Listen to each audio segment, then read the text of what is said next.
Hey folks, welcome back to the lore of Zelda's famous locations. This is part 2 of 2 for the Wilds era games, Breath of the Wild and Tears of the Kingdom. Last time out, we covered several places, but as you'll know if you've played either of these games, the world is massive, so this video had to be split into 2 parts. These videos are perfect for having a nice long Zelda lore binge, something to have while most studying, cleaning, or maybe even sleeping. I promise I'm not offended if you sleep to my videos. I honestly take it as a compliment. I'd also like to mention that there are multiple gratitude crystals hidden across this video. As a sort of fun wee game, try and spot them, and then let me know down in the comments if you found them all. If you want to go a step further and join the Discord server, we're also offering the first person to find them all an exclusive role as a reward. The link to join can be found down in the description. Let's not bother with all the usual intro stuff and just get right into this one. But as always, we cannot forget, be sure to go and grab yourself a delicious snack and drink for the video, folks. Get yourself comfy, into cleaning, studying, or maybe even relaxing mode, and let's explore the lore of locations across Hyrule in Breath of the Wild and Tears of the Kingdom.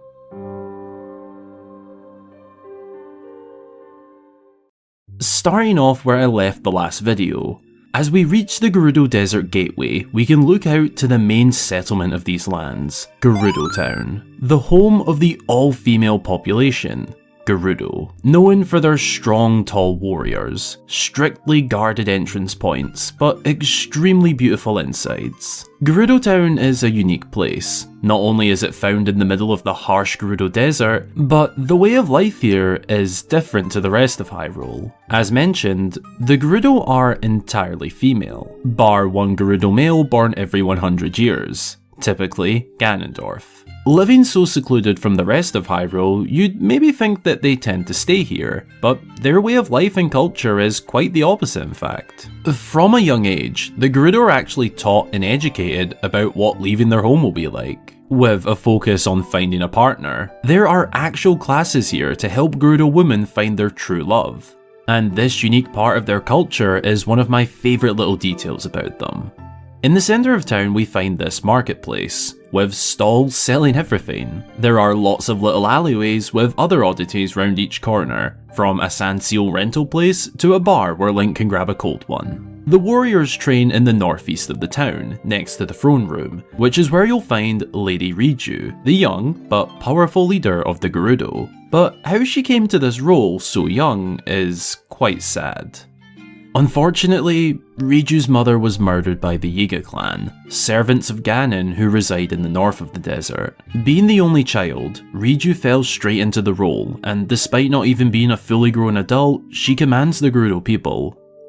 Though it hasn't been easy. The people were not sure about her being so young. Then the Thunder Helm was stolen by the Yiga. On top of that, in the time frame of Breath of the Wild, Divine Beast Vanaboris is causing a storm. Riju is, to be fair to her, out of her depth at this point, but with the help of Link, she truly grows into a leader. Together, the pair recover the helm, settle down Vanaboris, and bring peace and strength back to Gerudo Town, making her ancestor Urbosa more than proud.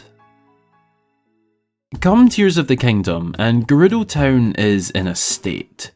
We find the settlement essentially abandoned, overrun by re-deads, trashed and truly horrifying. But we soon discover that it hasn't truly been abandoned. It turns out that there is an underground shelter, but the entrance is sealed in order to protect the Gerudo people. In order to enter, Link has to drop down into the waterways below and find a secret passage in, and it's down here that he learns of their troubles with the recent sudden increase of re-deads and storms. The existence of this bunker is quite significant lore in itself, but we go on to learn some even heavier lore that is found in this shelter. Working alongside a now more matured Chief Riju, we discover this ancient mural, depicting a triangle with 3 key points. This is a puzzle, and it spans across a large area of the desert just behind Gerudo Town. Solving it uncovers something truly magnificent and significant in Gerudo lore. This mural is the answer to uncovering the long-lost Lightning Temple, a giant pyramid-like structure that serves as one of the 4 main dungeons in the game. That's the main lore of Gerudo Town, but there are other smaller bits and pieces that you might find interesting. For example, if you decide to check out Riju's bedroom, you'll find these really cute Sanseo plushies, the very same kind that we see in this minigame in Tears of the Kingdom. In the lower west end of Gerudo Town, we find a secret word-of-mouth shop, locked behind a hidden passcode. In here, Link can freely enter as a presenting male, something that will get him tossed out of town if he reveals in public. They sell unique clothing that cannot be found anywhere else. An odd, but clearly just video game logic detail, is that the town has an unlimited water source from nothing. If you follow all the wee streams of water that flow along the rooftops and down into the waterways, the source of this water is the top of the palace where Riju lives. However, if you climb to the top, you'll just find this little pool of water that creates a never-ending source of water. A true Zelda mystery. Gerudo Town is a unique place with lots of lore across the two games, all topped by this banging soundtrack. Boom, boom, boom. Dun.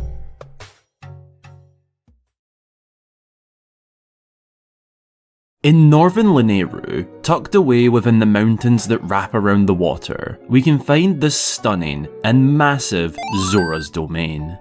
It's not your typical structure made out of standard stone, wood or metal. It's a unique blue sort of stone material making up these beautiful colours seen throughout, topped by this gorgeous fish detail atop the domain throne room. You'll find loads of pools and streams of water here, as you know, the Zora are fish people. The domain has arguably the best geographical protection you could ask for. It's surrounded by this large mountain that wraps around it, and the only routes to reach the domain and mountaintops are by traversing up the Zora River, which has multiple checkpoints and guards along the way. Being the home of the Zora, this is where we can find the Zora royalty.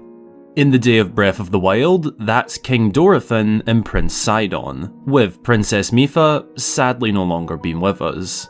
We work with the King and Prince during the Divine Beast Varuta questline, becoming great friends with Sidon, even riding on his back in order to make an entry into the dungeon. But it's Link's history with the late Mipha that is the most significant. Prior to the Great Calamity 100 years ago, the hero and Zora Princess were quite close, a little bit more than just friends. And this is proven, as Mipha had a ceremonial armour ready to give Link, which in her culture is traditionally meant for a future husband. Link and Mipha spent a lot of time together growing up as well. She would often heal his wounds with no hesitation. Unfortunately, she fell to the hands of the Great Calamity, but is remembered by this statue of her in the centre of Zora's domain. Some notable things around the domain are the expert craftsman Dento, who creates light scale or ceremonial tridents for Link. There's the usual shops and whatnot, a hall of pools of water primarily used for a space for the Zora to sleep, as they do so in water. The Great Zora Bridge leading up to the domain is a work of art itself. Stretching the long length over Rito Lake, it's quite amazing. The throne room is also a work of art, a stunning open area at the top of the domain, directly below that massive fish structure. Come Tears of the Kingdom, and the domain isn't in the nicest of conditions. It's a mess, covered in this thick sludge coming from a sky island high above. This is the opening clue to one of the main dungeons in the game. The location lore of Zora's domain really expands in this game. For obvious starters that we see right away, the statue of Mipha has been replaced with one of Prince Sidon and Link for their work in Breath of the Wild. Mipha's has been moved to the top of Ploymus Mountain, where this whole area has been built up with a pool, stairs, and of course the statue that is now found here. This was originally the home of a Lionel that we had to fight back in Breath of the Wild. We explore this area as part of the questline to sort out this mess, and during so we learn quite a lot of new lore. For starters, Sidon has a fiancée, Yona, who is actually from another domain in lands unknown to us. We learn this from her character bio, confirming that somewhere out beyond the Kingdom of Hyrule is another Zora royal family. The king is found to have a wee hideout behind one of the surrounding waterfalls, keeping himself safe from the sludge and any other possible threats. We discover a long-lost ancient site created by the Zora as well. Found at the bottom of the East Reservoir Lake is the ancient Zora Waterworks. Which, lore aside, I personally believe this would have made a much better dungeon than the actual one we got for this region, but more on that in a wee bit. We enter these ancient grounds in order to activate this central mechanism, creating a pathway up to the Sky Islands above the domain, where that thick sludge is coming from. This takes us to the Water Temple, which is basically just a large sky island with a water theme. Lore aside, I personally think it's one of the weaker dungeons, and lacks Zelda water dungeon identity, and that the waterworks below would have made a better fit. But oh well, I just think it would have been cooler if we had to go up to the Sky Islands to activate something, and then back down to the waterworks for the actual dungeon, but oh well. Following the completion of this dungeon, the thick sludge that was covering Zora's domain clears, as the dungeon boss Mudrock was creating it all. The domain is once again clean and pure, a beautiful sight for all, and the mighty home of the Zora people. A true fan favourite location with some very cool lore is the lone settlement of Akkala, built from the ground up. This is Tarrey Town. Found on this bridge rock platform, the town is unique as there is literally only one way in and one way out. There are 6 buildings that form in a circle shape around the platform, but it wasn't always this way during our playthrough. In fact, it was quite different. If you were to travel straight to this location after leaving the Great Plateau, you wouldn't find this settlement. Rather, you'd find a lonely goddess statue, which is a curious mystery that I've investigated a good while ago. The platform is just rocks. Tarrey Town needs to be built from the ground up, and this is done through an extensive side quest with Hudson, who we meet in Rito Village about to demolish Link's house. He has a dream to build something of his own, and that's Tarrey Town. We find him out here after beginning the quest, working on the large rocks, and together, Link helps him build this place by bringing materials such as wood. Over time, Hudson creates homes here, and by the end of the questline, there is a brand new settlement here in Akkala. Part of the quest is also finding people to help and eventually live here. Hudson's condition is that their name ends in son as well. This is a fun and unique part of the quest, as not only do we need to find people to help with certain tasks, but also meet his name requirements. Once Tarrey Town is up and running, we can find homes, a shop, an inn, and a truly beautiful wee town in the most beautiful region of Hyrule. And no, there is no debate on that. Akkala is the most beautiful. Hudson also meets his soon-to-be wife through this project, Ronson, and we witness their wedding right here in Tarrey Town, concluding the questline. When the time frame of Tears of the Kingdom rolls around, Tarrey Town has been blowing up. No, I'm just joking. When the time frame of Tears of the Kingdom rolls around, a good few years later, Tarrey Town has become more than just that. Hudson's project has expanded, and on what was once just an empty field with old ruins and menacing guardians, is now the Hudson construction site, and there's even a wee ride to get down to there from the town. On top of this, Hudson's construction company can be found all over Hyrule, as he is at the helm of repairing parts of the kingdom with these small building sites, and advertisement signs being found far and wide. The construction site itself is quite cool, and even offers a great minigame where Link has to build some sort of vehicle and take on a racecourse. The construction company also offers Link an opportunity to build his own custom home just north of Tarrey Town. In the town itself, there is now a new site. Kilton now has this little plot where he makes statues of monsters. An interesting, but welcome addition. Hudson and Ronson also now have a wee girl, Madison. We take part in a quest involving the three and Madison gaining independence, a touching and pretty fun quest. For what started as nothing more than rocks and a lonely goddess statue, to then a small town, to now a fully developed area within Akkala, is quite remarkable, and Link was a huge part of making this all possible. In the northeast of Hyrule, atop the mighty Death Mountain, we can find the home of the Gorons, Goron City.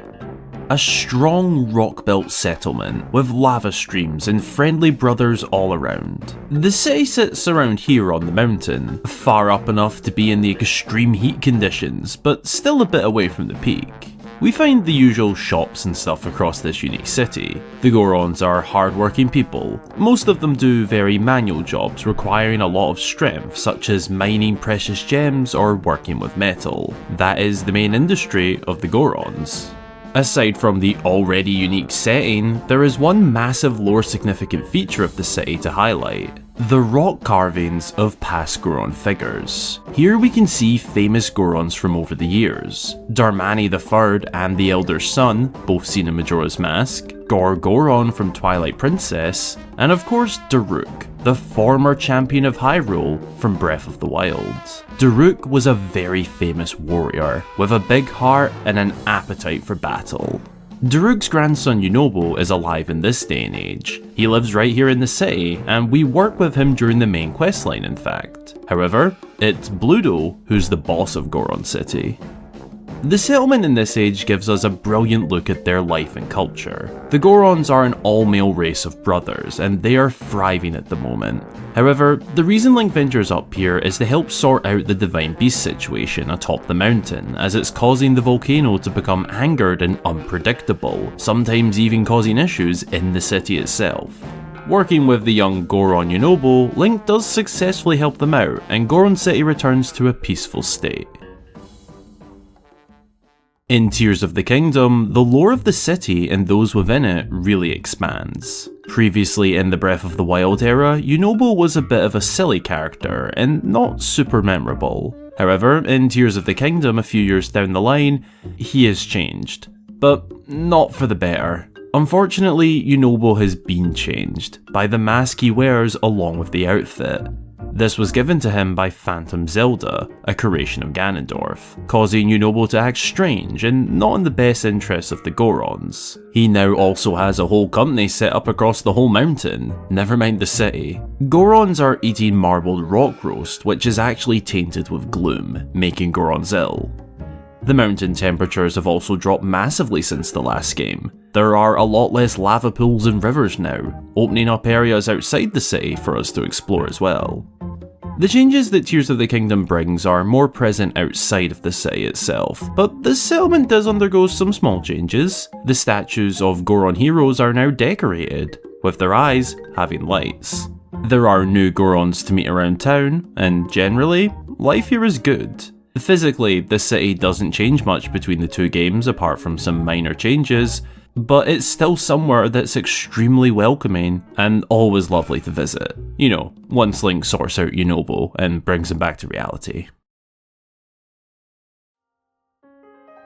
Out by the Heber region in the northwest of Hyrule, we can find one of the most elegant and, yet again, unique settlements in Hyrule.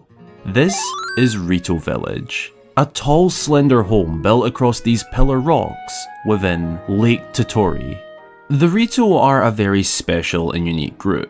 They are bird people, but they weren't always. The Rito are actually an evolved form of the Zora, which is a little confusing considering we also see the Zora in this game. But regardless, we learn that the Rito evolved from the Zora during the events of the Wind Waker, as Hyrule became flooded.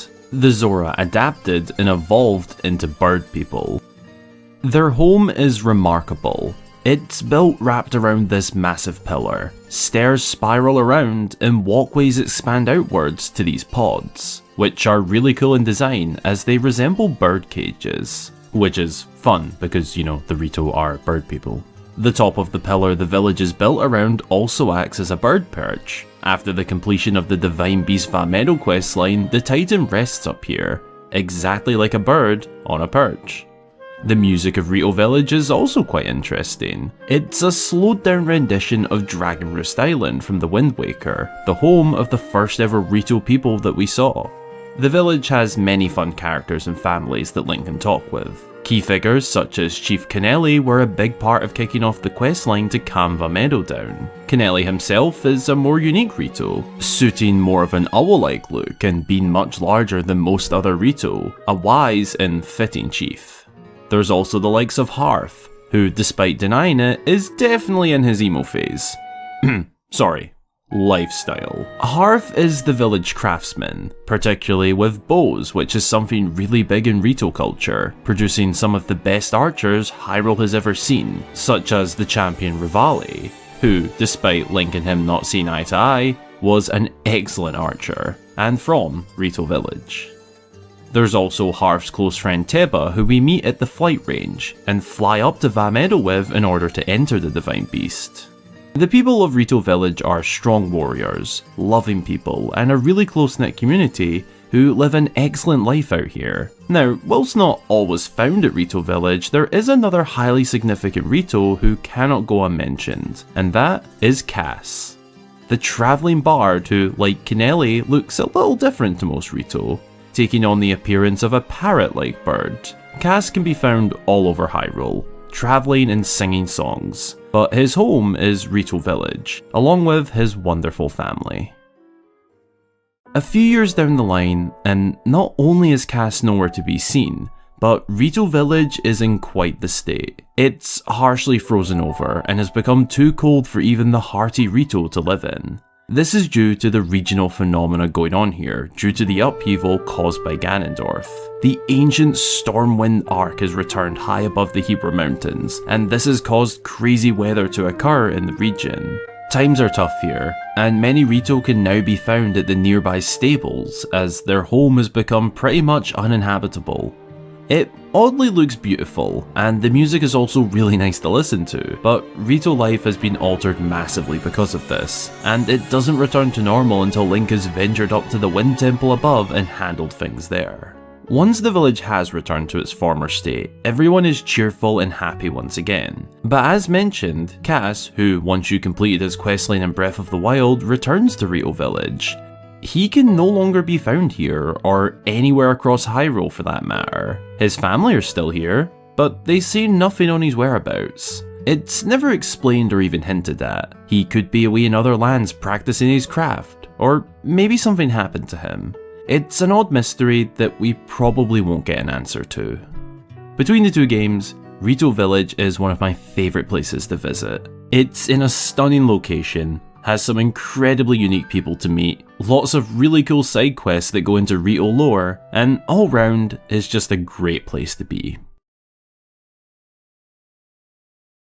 In the Hyrule Ridge region, we can find one of Hyrule's most beautiful natural locations. One packed with lots of lore. Satori Mountain can be seen from afar, but up close it's even more pretty. At random times of the day or night, the mountain can be seen with this bright blue greenish glow bursting out from the peak. An eye-catcher that if you haven't seen before would instantly draw your interest. At the base of the mountain we can find the Sanadin Park ruins, which offer a great view up close. Naturally, you'll want to explore the top of the mountain to investigate the mysterious glow, which, fun fact, you can actually see over in Hateno Village. The Sheikah researchers appear to be monitoring it, as their telescope is pointed right at the mountain. Little do they know that if you head on up to the peak during its glow, you'll find something truly magical. This is the home of the Lord of the Mountain, along with many bluepies, magical wee creatures that drop rupees if attacked. The Lord of the Mountain has a lot of lore behind it. For starters, its other known name, Satori, is a reference to the late Satoru Iwata, the former president and chief executive of Nintendo. He sadly passed away before the launch of Breath of the Wild and Nintendo Switch, but was a massive part of their development and Nintendo's success. The Lord of the Mountain, or Satori, is a way of immortalizing Iwata's legacy into the game. The Lord of the Mountain lore also extends to what is said by its camera rune description, saying that he was once an ancient sage of the land, who now in this form looks over the animals and nature of the land. If you explore Satori Mountain, you'll find lots of very interesting details. For starters, there are endless amounts of food, plants and vegetation here. From herbal gardens with a wide variety you wouldn't find together in this region, to durian trees, which are otherwise exclusively found in the Faron region. There's water, apple trees, animals, and lots of nature. The fact we can find region-exclusive stuff growing here really speaks to how unique this location is. Anything and everything grows here. Anything and everything can live here. This is the home of Hyrule's nature. In Tears of the Kingdom, the blue glow has, for reasons unknown, stopped appearing. It never shows up now, and it isn't explained why. However, the Lord of the Mountain can still be found up here. But it's now by dropping an offering to the cherry blossom tree. This can also be done anywhere across the map now, and as a result, Satori will reveal all nearby caves by highlighting them with a similar, but more faint blue glow.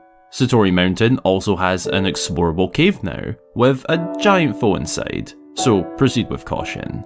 Most interesting of all the Tears of the Kingdom developments is what we find deep below the mountain, down in the depths of Hyrule. Directly below, we can find Bloopy Burrow, a home of many burrows and tunnels where it seems the Bloopies live. This discovery was really cool to me, and works so well as the depths is of course mirrored to the surface. So where there are mountain peaks on top, are deep dips below. In this case, it's Bloopy Burrow. Mount Satori will forever be an interesting and beautiful location. A place where nature thrives, touching tributes were made, and a lot of really cool lore exists. North of Hyrule Castle lies a great forest clouded by a mysterious thick fog. A large pink tree pokes out from the middle. This is the Lost Woods.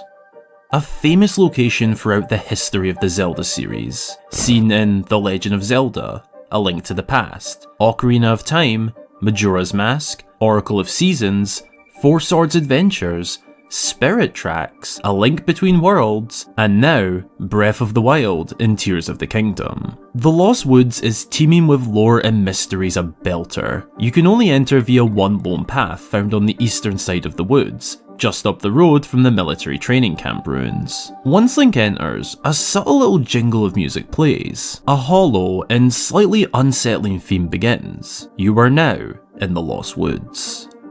Filled with thick, dense fog, dead trees, and only distant torches to try and navigate. Which, whilst that seems no problem with these guides, it gets harder the further in you go, and if you were to stray off the one route to the centre, you'll be engulfed by the thickness of the fog and brought back to the beginning of the woods. This is the mysterious and powerful protection of the Korok Forest, a safe haven found in the middle of these woods. This is also where we find that large bright tree poking out in the skyline. The Korok Forest is the home of the wee Koroks, little creatures that call this place home. They can be found all across Hyrule, hiding beneath rocks or puzzles, offering Korok seeds for finding them. This is their wonderful home, and it's a truly divine place.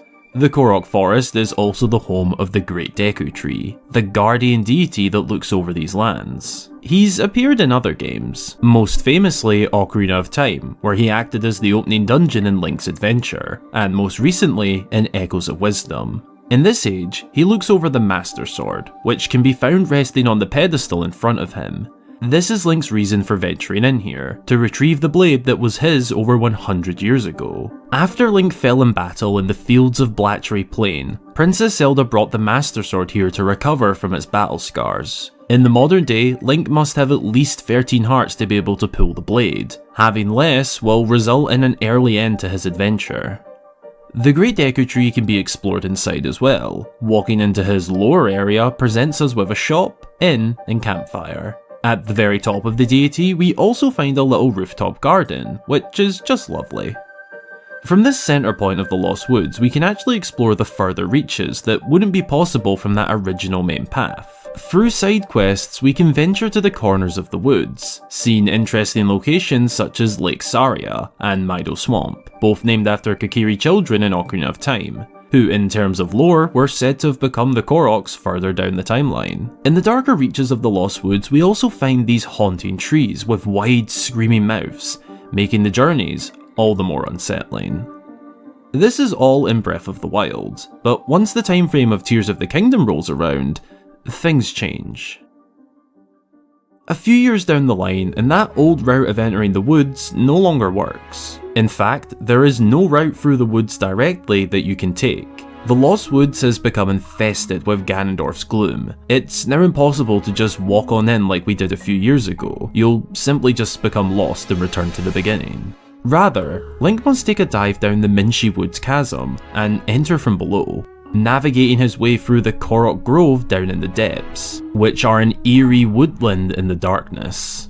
Eventually, you'll find a platform where Link can ascend up to the top and find himself in the centre of the Korok Forest. This is when we discover that the Great Deku Tree has fallen ill to the nasty gloom infecting the land. This has a knock-on effect on the surrounding Korok Forest. It's no longer a fun, vibing place. It's quiet and a shell of what we once knew. In order to restore the deity to his former health, we must dive down inside the tree and face the danger that lies at the bottom. Phantom Ganon. But this battle is much more difficult than your average Phantom Ganon encounter, as this is within an incredibly enclosed space, with gloom on the floor. I remember well how many attempts this took me and how frustrated I got, but once dealt with, this restores the Great Deku Tree and Korok Forest to its former health. It's mostly the same as previously, bar some small changes such as this hidden room found if you ascend within the Great Deku Tree, even containing a wee reference to the first Zelda game. The Lost Woods and Korok Forest across these two games are a great continuation of an iconic Zelda location. Out by the stunning Akkala region, not too far from the South Akkala stable, we can find a former fortress of defence. This is the Akkala Citadel. It stands quiet these days, only patrolled by the very same corrupted guardians and monsters that caused the downfall of the Citadel. The full scale of this location expands to the parade grounds, the bridge, and of course the Citadel itself, all now lying in ruin. We can explore the outside by going up the stairs wrapping around. There are platforms on the way up where we can find cannons and other equipment. At the top we find a building that has seen better days. This was likely somewhere for people to stay or for storing things. Again, finding more cannons up here. The Citadel's purpose back in the day was to defend Hyrule against any potential threats, primarily from the eastern coastline, including unnamed invaders from out at sea. It was once Hyrule's toughest fortress, with many soldiers staying here, but there was one threat that was too much for it to handle. 100 years ago, during the events of the Great Calamity, the Akkala Citadel acted as Hyrule's final line of defence. As things became more and more dire out in central Hyrule, as the Guardians, monsters and Ganon's force slowly took over the kingdom, the Hylian army fell back to this fortress to begin their last stance. One final effort to try and take their kingdom back. But it was too late. This is where the Hylian army's efforts met an end. They were overwhelmed by Ganon's forces, and as the insides caved in on themselves, the outsides blasted by guardian beams, the Hylian army fell, and that was the day that Ganon won. The day Hyrule fell. In the modern day, we can find a man standing on the other side of the entry bridge that is now collapsed. His name is Nell, and he's wearing ruined soldier's armour. He explains that he's visiting the Citadel to pray on the spot where his relatives fought in battle. Interestingly, some fans have suggested that he could be a ghost or spirit of a soldier that actually fell in the battles back then, revisiting the site where he fell. This is due to the condition of his armour, but there's little evidence beyond that to support this. Some fans report him not respawning after activating the tower, others do, but it's likely this is some sort of error or glitch that has since been patched, though I do find it a really cool theory. In Tears of the Kingdom, things change a little. We can now explore the insides, but they are nothing like what they would have been, or like the insides we saw in the Age of Calamity spin-off game. Rather, it's a cave that is opened up within the rubble that the insides have become. The top now has a gloom spawn ready to scare you, and over on this platform, a Thundergleeok has decided this is home. The Akkala Citadel is a seriously important part of Hyrule's history. This is where the kingdom fell in battle during the Great Calamity. But it still stands tall today, despite the damage done to it. A reminder of what this kingdom has gone through. Now, this next location isn't actually in Breath of the Wild, so we'll be starting in the Tears of the Kingdom timeframe. One effect of the upheaval caused by Ganondorf was large chasms opening up across Hyrule. If you venture down into them, you'll find a massive underworld location known as the Depths. Instantly, you're hit with a loud blast of a horn, setting the tone. Then soft but eerie music begins to play. You find yourself in a world like no other. It feels alien. The plants look different. The ground is dark, and without the help of a light root tree, everything around you is just darkness. The depths are a mirrored underworld to Hyrule. This makes for some rather unique areas down here. For example, if you explore below the Hebra mountain range, you'll find a massive drop-off where things get really dark and all sorts of creatures can be discovered. The common enemies down here are frogs and giant frogs. The smaller ones are rather easy to deal with, but the big boys are a handful. You'll also find gloom-infested bokoblins, moblins, and other enemies you'd typically find on the surface. There are boss battle replays to be found as well, offering a unique challenge to the original boss fights. You can find regular overworld bosses as well, including a Gleeok. That's right, an underground battle with a dragon in the darkness. There are many key locations down here, from the old mines all over to the Colosseums, the lost city of Gorondia, the construction factory, the Gleeok den beneath Typhlo ruins, the dark skeletons that mirror the great skeletons on the surface, and of course, the Spirit Temple. There are also mysterious statues to be found down here, from mole-like people we don't know the identity of to bargainer statues that we can make deals with. As well as these phantoms that usually hold weapons, it's believed that these are the souls of soldiers that fell in battle. Below Princess Zelda's memorials on the surface, we find 3 of these in a little triangle. Rather interesting, right?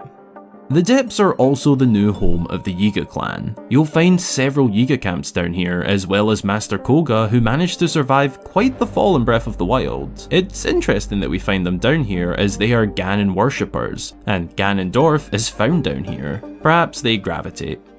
We chase him around down here across several locations until we finally manage to beat him. Through the Yiga questline, you can also learn schematics for your building abilities, which is another really common thing to find down here, zonai parts for making vehicles and such. The depths is filled with zonai, which can be refined to power zonai creations, so it's no wonder there's so much ancient zonai work down here. But the most significant lore of all down here is what lies beneath Hyrule Castle, Ganondorf's lair.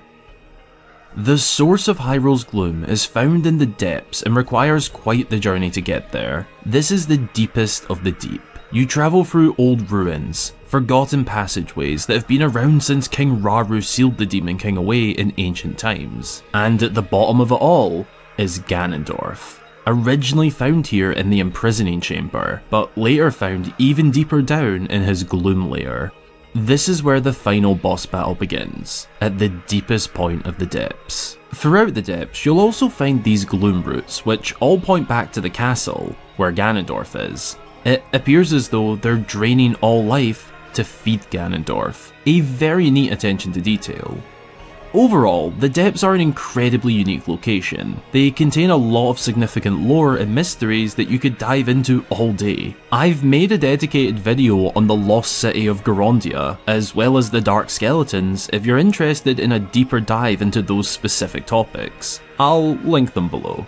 The depths are just so spooky, eerie, and just give otherworldly vibes. I love them. In the north of Hyrule, along the Tanagar Canyon, we can find one of the most lore-rich and mysterious locations in the Kingdom of Hyrule. Here, we find the Forgotten Temple, an ancient site deep within the canyon, a massive temple now in ruins. The outsides are breathtaking alone. This place is giant. The architecture is stunning, but the insides are even more incredible. It's an extremely well-designed temple, and dates back to potentially the earliest records known of Hyrule. In the current day, the effects from the calamity are still present, as it's littered with guardians in here, but if Link gets past them, he'll find something truly unbelievable. At the back of the temple, there is a giant goddess Hylia statue, the biggest in the game. Very reminiscent of the one seen in Skyloft in Skyward Sword. In fact, there's a very popular theory by Zeltic that goes into the deep connections between this temple and Skyward Sword. It's an incredible theory and I highly recommend checking it out later. He explains it and goes into it really well. The reason for coming here in Breath of the Wild is for the reward after completing all 120 Sheikah shrines. We come here to receive a reward, the Hero of the Wild set, a unique tunic for this Link to wear. In Tears of the Kingdom, the Forgotten Temple actually expands quite significantly. If you return to the location and head to the goddess statue, you'll find it toppled over now, revealing an entrance to an area we didn't know existed. Back here, you'll find this room. There are 7 rocks surrounding this centerpiece, which we learn in ancient times was the room where the ancient champions, along with King Rauru and his sister Minoru, met up during Ganondorf's rise, forming plans and tactics on their next move. In this corner, we find a grave, with sundelions growing out. This is the grave of the late Queen Sonia, who was unfortunately murdered by Ganondorf at the original Hyrule Castle. King Rauru left a sundaline at her grave, which has caused this growth. There is another room further back that displays a large map of ancient Hyrule. There are some small differences you can notice here compared to modern day Hyrule, such as the dueling peaks not being split, as we know that they were originally just one peak, as seen in Zelda's memories, and told to us as a legend, but they were later split by a dragon. The large chunk cut out of the Hebra Mountains is also not present here, which is believed to have been created by a Divine Beast laser. The map also displays the Dragon Tier locations to help Link on his questline, as he visits here with Impa. The Forgotten Temple is easily one of the coolest locations in Hyrule. It's from a time long ago, and despite having gone through it, it still stands strong today. This next location is one of the few that won't be starting with its Breath of the Wild era first. Like the Depths, this is one that we first discover in Tears of the Kingdom. The Great Sky Islands cluster of islands is where Link sets off on his adventure to find Princess Zelda and destroy Ganondorf. In an island above the main set, Link wakes up in the Room of Awakening, surrounded by mysterious and unknown ruins, new technology. For all we know, this is a cave or a dungeon deep below Hyrule. What last happened to Link was falling down by Ganondorf, but as Link makes his way out, he quickly comes to learn that he is in the sky, very high. He must dive down to the Great Sky Islands, and it's here that we can begin to learn the lore and history of this seemingly magical place in the sky. The Great Sky Islands can be found high above the Kingdom of Hyrule, right here on the map. They became visible as a result of the upheaval caused by Ganondorf's awakening at the very beginning of Tears of the Kingdom. It serves as the game's tutorial, but is also rich with lore. The most obvious and apparent thing here is the Temple of Time. Now, that's a name we've heard a lot across the series. The Temple of Time appears in several Zelda games, often as a resting place for the Master Sword. Though this version of it looks nothing like the one we know, nor the one down on the surface. But believe it or not, this is the original Temple of Time, and it once stood where the one we know on the Great Plateau does now.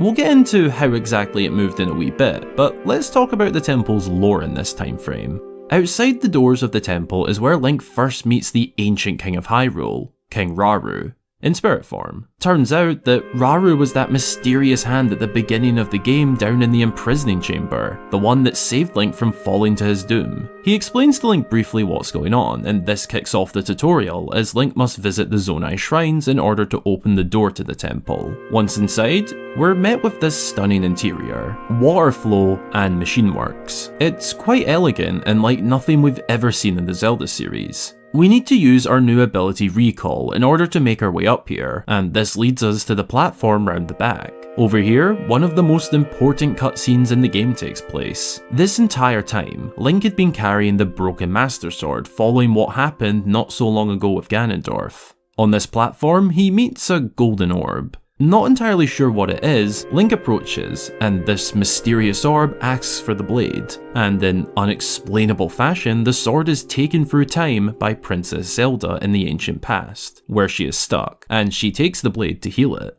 A dragon then bursts through the clouds, and the sky's clear. Zelda speaks to Link telepathically, telling him to find her, gravitating him towards the Lookout Landing. So just how did ancient sites of the kingdom make their way up here? Well, it's explained by a construct that following King Rauru sealing away Ganondorf, they knew that one day a hero would emerge, and it was said it would be at this site. So in order to protect that hero, they raised them to the heavens far above. And this is where Link starts his adventure after the opening below Hyrule Castle. But it might not be just the Temple of Time, once previously found on the Great Plateau along with the original Hyrule Castle. But where is the castle up here? Well, it clearly hasn't made its way up like the temple has, but it might still be here. The original Hyrule Castle was found on the Great Plateau, and we'll get more into that location after this. The ruins that Link wakes up in, sitting high above the main Great Sky Islands, very well could be the remains of the original Hyrule Castle. I made a video a little while back going into this theory of mine, as I find it hard to believe that the temple would make it up here, but not the castle. I personally believe that these remains where we wake up in the Room of Awakening were once part of the original Hyrule Castle. But I do need to disclaim, that is not fact, just theory. There are other ruins across the island, such as what appears like a settlement of sorts, with different layouts, features and community vibes all over. We find the odd building all over the islands, to be fair. Some were likely storage, or maybe even wee workshops. All the ruins generally point towards there being a community living here at some point in time. The Great Sky Islands as a whole represent many things: peace, serenity, and divine protection. Dragon culture and lore is extremely present here. Almost every staircase, building, or ruin will have some form of dragon representation, and this just shows how heavily worshipped these creatures were in Zonai culture. So much so that the Zonai themselves were known to turn into immortal dragons. It's through their knowledge that Princess Zelda was able to, after all. We return to this location a little further into the story. It's optional, but you can take on a side quest taking you through an ancient trial of sorts, with the reward being the Zonai fabric for Link's paraglider. The Great Sky Islands are an iconic location of Tears of the Kingdom, packed with immense lore and history, mysteries, and of course, the most important thing, stunning views.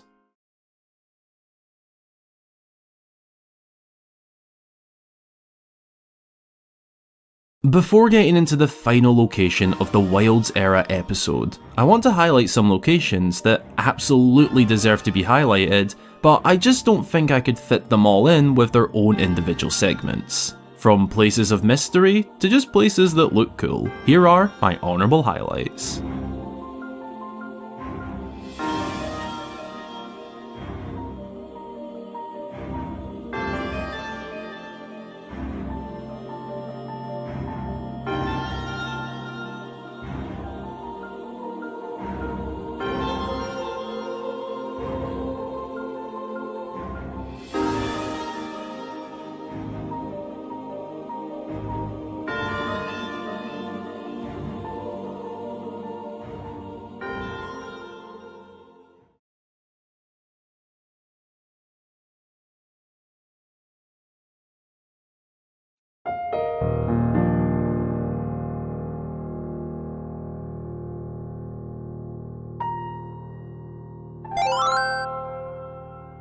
The Great Plateau.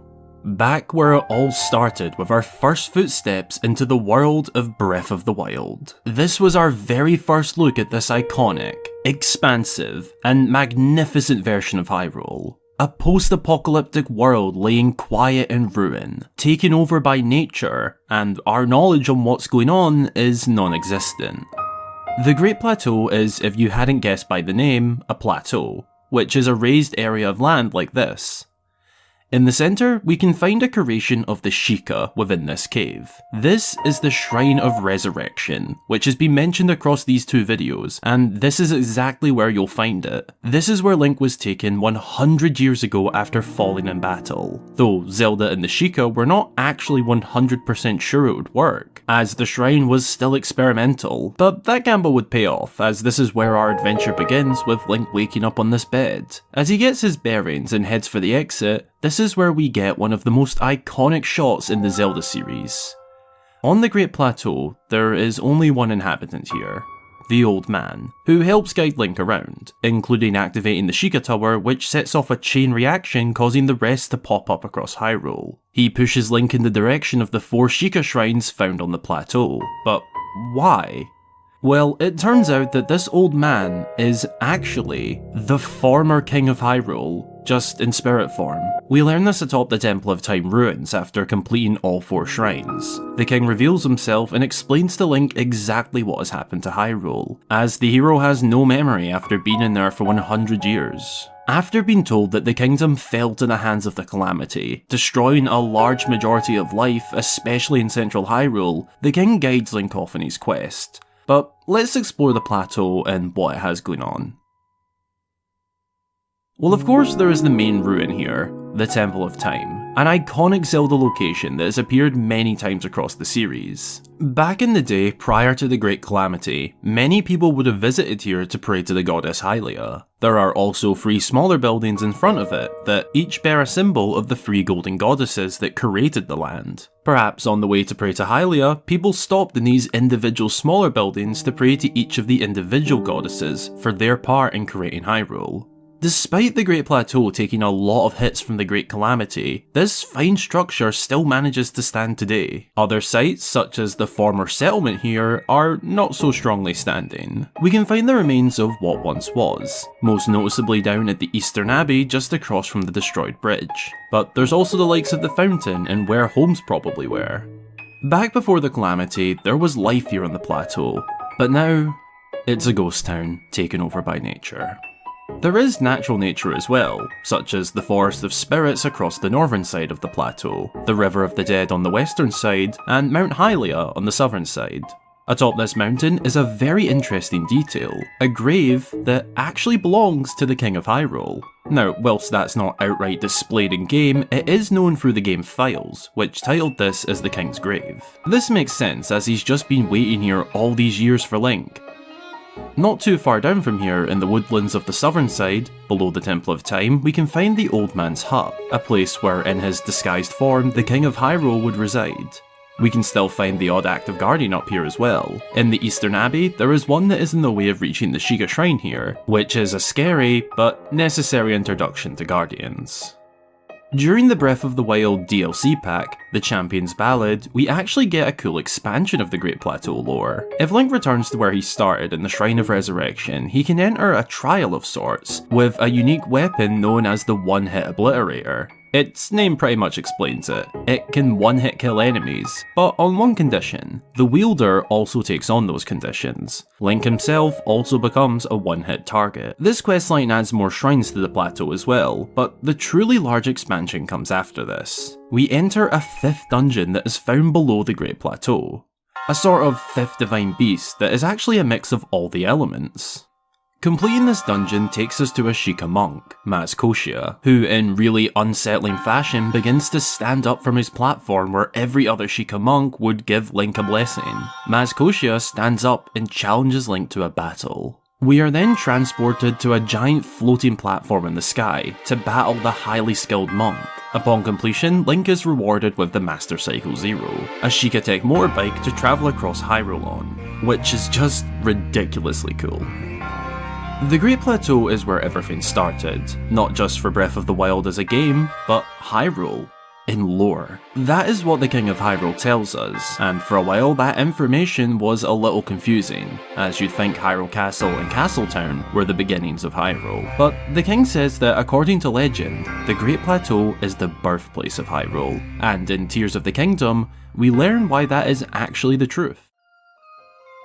Come the time frame of the sequel, and the Great Plateau hasn't actually changed all that much visually, bar for some Sky Island debris and chasms having opened up where the shrines once stood. But what does develop about this place is the lore. What we learn in Tears of the Kingdom is highly significant. We learn that this is where the original Hyrule Castle was located, long before the one as we know it ever existed. This is mostly learned through Princess Zelda's Dragon Tear memories, showing us of our time spent in the ancient kingdom of Hyrule. During this time frame, the kingdom is run by King Rauru of the Zonai, and his wife, Queen Sonia of the Hylians. We don't get any clear shots of this castle, only glimpses in the corner of certain shots, but we know it was located around here based on external shots and internal shots that give us reference points, such as this one in the throne room where we can see the Temple of Time outside. Speaking of, back in ancient times, the Temple of Time appeared as it does in the sky, as this was the original. The one we're more familiar with was built later. The castle took on a shape like this, a more pyramid-like design compared to the more medieval fantasy design of the one we know today. Back in this time frame, the plateau was built up differently, and we see various glimpses of this throughout Zelda's memories, but sadly, we don't ever get to explore ancient Hyrule, which is really gutting. In the actual time frame of Tears of the Kingdom, there have been some developments worth noting. The main one being that the Shrine of Resurrection is no longer there. It's still a cave, but it's more expansive now, and also a hideout of the Yiga clan. Hey fellas, you're a little late to try and catch Link whilst he was sleeping. The Yiga have also taken over the hut that the old man could once be found in. The king's grave atop Mount Hylia can now be found with a royal claymore beside it, the weapon the king was known to wield. Subtly, but definitely confirming that this is indeed his grave. A few caves have opened up around the plateau as well, now having the ability to drain the water from the original entranceway, revealing a mysterious statue that actually kicks off a wee interesting side quest. But probably my favourite bit of lore development with the plateau is what we find in the depths directly below the Shrine of Resurrection. This is the Spring of Revival, water that when swimming or submerged within, slowly heals you, like the hot springs found on Death Mountain. It's quite possible that this magical water was part of what healed Link over the course of 100 years, as we see water draining from around him when we start our adventure in Breath of the Wild. Perhaps it was sourced from down here. That water might just be the very same, using its healing properties to bring the hero back to full health. The Great Plateau. This is where one of the greatest adventures across Hyrule ever began, and it's where I end this chapter of my series, the lore of Zelda's famous locations. Together, we have looked at every mainline 3D Zelda game. There will be more to this series in the future, and when I have some news to share regarding that, I will be doing so right here on YouTube. But for now, I want to say a massive thank you for watching this series. A massive thank you for leaving such nice comments and suggestions throughout the series. A massive thank you to my channel supporters for helping to make videos like this all the more possible. With a very special shout out to new supporter, a fan of Zelda, for supporting through YouTube memberships. Thank you very much. I love the name, by the way. You can support the channel financially via Patreon or YouTube memberships, and this will get you access to my inside scoop posts, your name at the end of my videos, and a shout out upon joining. Any and all support is massively appreciated. My social pages and Discord server are also linked down below if you'd like to keep up to date with me and chat to myself and many other wonderful Zelda fans. And one final thank you for supporting my videos and being here today. It means the world to me, and I am extremely thankful. Thanks again for watching. I hope you have an amazing rest of your day or night, folks. And until the next time, I've been Hyrule Gamer.